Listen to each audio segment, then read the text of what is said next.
Punishment. General description of the state of the guilty on their return to the spirit world, dictated at a meeting of the Spiritist Society of Paris, October 1860.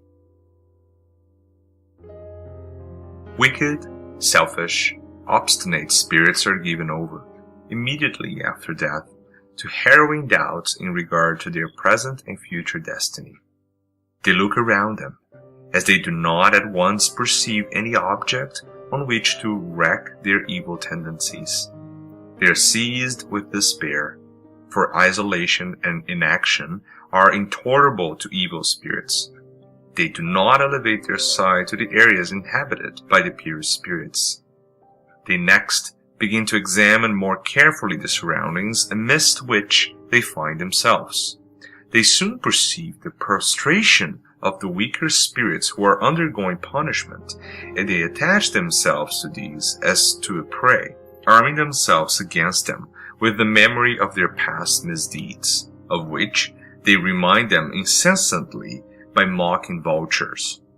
They seek out, among mankind, the souls they think most likely to suffer an easy road to their temptations.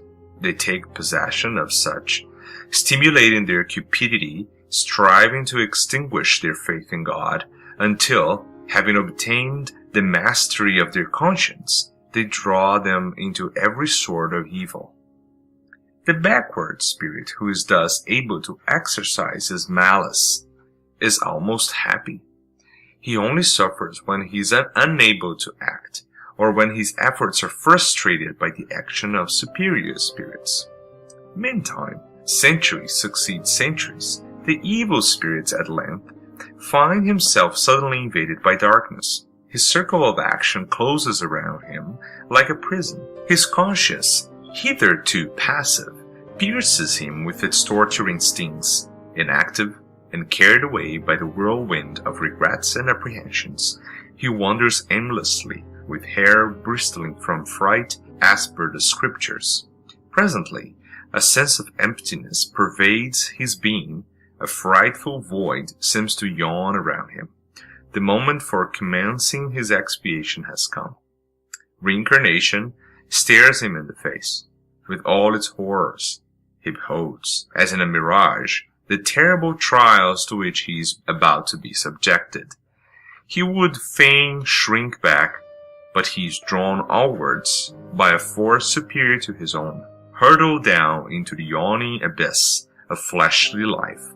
He sinks through the horror of emptiness until the veil of oblivion envelops him like a shroud. Born again into the life of the earth, he lives, he acts, he is again guilty of evil deeds.